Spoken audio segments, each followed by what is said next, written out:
کسی بہترین اردو داں کا جملہ نہیں بلکہ یہ اللہ کا قرآن ہے۔ فرمایا مشکل میں تم ہو تو گراں میرے محبوب پہ گزرتا ہے۔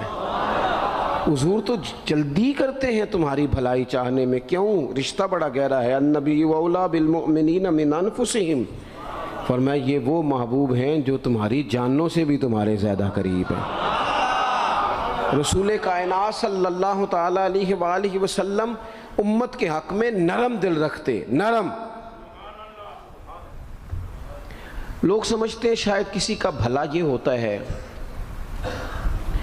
اس کو 4 پیسے دے دیے جائیں، شاید اس کا بھلا یہ ہے کہ اسے نوکری پہ لگوا دیا جائے، شاید بھلا یہ ہے کہ اس شخص کو اگر کسی وہ مشکل میں آ گیا ہے تھانے کچہری کے معاملے میں تو وہاں اس کو سہولت دلا دی جائے، آسانی کر دی جائے، کسی کو مضبوط کر دیا جائے، تو یہ اس کے ساتھ بھلائی ہے۔ میرے رسول پاک صلی اللہ تعالیٰ علیہ وسلم نے بتایا کہ میں نہ مکارم اخلاق کی تکمیل کے لیے آیا ہوں، میں تمہارا وہ نفع کرنے آیا ہوں کہ تمہارا دل ساری جگہوں سے ہٹا کے رب رسول کی طرف مائل کرنا ہے، تمہاری طبیعتوں کے اندر جو سختی ہے اسے نرمی میں بدلنا ہے، تمہارے مزاجوں کے اندر جو بے لگام خواہشات ہیں انہیں شریعت اسلامیہ کی پابندی کی لگام دینی ہے۔ حضور سید عالم علیہ السلام نے لوگوں کی اصلاح کا جو دیکھیں نا، اگر کسی گھر میں بگڑے بچے سنور جائے نا تو روٹی تھوڑی بھی ہو تو گزارا ہو جاتا ہے، اگر گھر والے اخلاقاً اتنے اعلیٰ ہوں، ایک دوسرے سے پیار کرتے ہوں تو تھوڑے پیسوں پر بھی وقت گزر جاتا ہے۔ رسول پاک کا دل دھڑکتا تھا، کس لیے؟ صرف اس لیے نہیں کہ لوگوں کو نوکریاں مل جائیں، مال مل جائے، لوگ جو ہیں ان کے گھر کشادہ ہو جائیں، بلکہ حضور کا دل دھڑکتا تھا کہ لوگ دوزخ سے بچ جائیں، جنت کی طرف ان کا سفر ہو جائے، ان کے دلوں سے حسد کو، تکبر کو، غرور کو، انا کو، خود پسندی کو، عجب کو نکال دیا جائے۔ یتلو علیکم آیاتنا ویزکیکم، ان کا تزکیہ کر دیا جائے، دل صاف کر دیے جائیں۔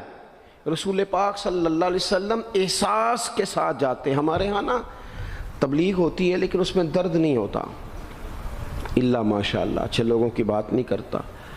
لو میرے جیسے آدمی نے تقریر کرنی ہے، گھنٹہ گزارنا ہی ہے، تو پھر بعض اوقات نفس کی خواہشیں غالب ہوتی ہیں تو وہ اصلاح سے زیادہ شوق داد لینے کا غالب آ جاتا ہے۔ وہ آپ کو پتہ ہے نا، وہ ہمارے ہاں پھر وہ نقیب محفل بیچارہ کبھی بھاگ کے ادھر چلا جاتا ہے، کبھی بھاگ کے ادھر آتا ہے، کہتا ہے میں نے جملہ دینا ہے۔ اب وہ ایسے لگتا ہے جملہ نہیں دینے لگا، کوئی ایٹم بم دینے لگا ہے، جس میں اتنی اسے پریشانی، ایک جملہ کہنے لگا، سنبھال کے رکھنا، ضائع نہ کرنا، یہ نہ کرنا۔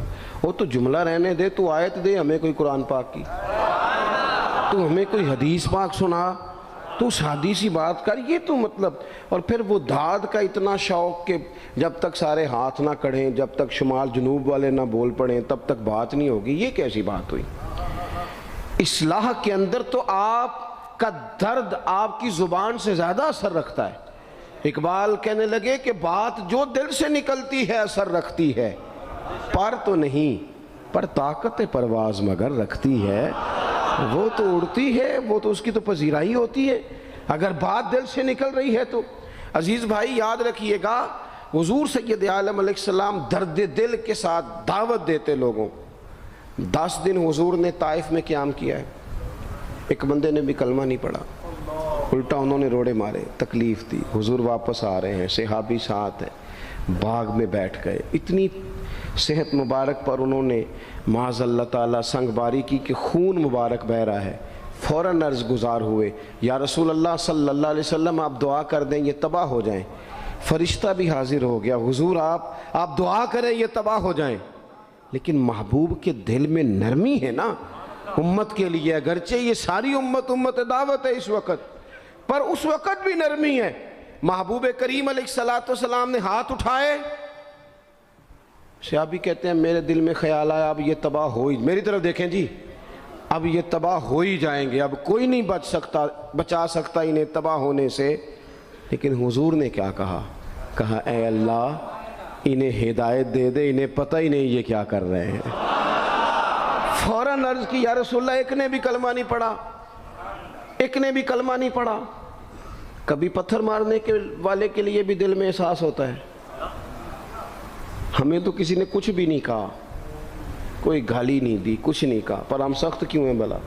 وہ ہمارے پیچھے نہیں چلتا ہاتھ باندھ کے، جی میں ہاں نہیں ملاتا، تو ہمارا دل اس کے لیے سخت ہے۔ دو ہی تو بندے ٹھیک ہے دنیا میں، ایک میں ٹھیک ہوں اور ایک جو میری ہاں میں ہاں ملائے پوری، وہ ٹھیک ہے۔ دونوں ہاتھ باندھ کے پیچھے چلے، تیسرے کو میں کیسے ٹھیک ہونے دیتا ہوں؟ میرا مزاج ہی نہیں، اللہ ماشاءاللہ ہماری طبیعت ہی نہیں ہوتی ایسی۔ خدا کے بندو، جب دل کشادہ ہوں، طبیعتیں کھلی ہوں، پھر اس طرح کا تھوڑی مزاج ہوتا ہے۔ کریم محبوب صلی اللہ علیہ وسلم سے عرض کی، حضور ایک نے بھی نہیں کلمہ پڑھا اور پھر بھی آپ کے دل میں اتنی وسعت ہے، آپ ہدایت کی دعا کر رہے ہیں، 10 دن لگائے ایک شخص بھی نہیں آ رہا۔ تو محبوب کیا فرمانے لگے؟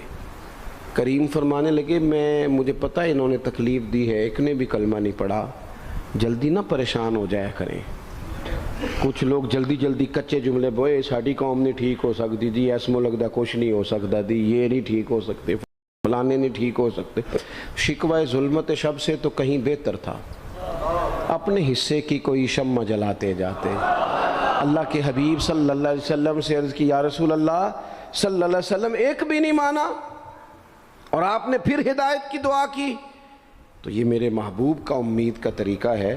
کریم فرمانے لگے، اگر آج یہ نہیں مانتے تو پھر بھی تباہی کی دعا نہیں کرنی، یہ نہیں مانتے تو ان کی آنے والی نسلیں مان جائیں گی، مان جائیں گے لوگ۔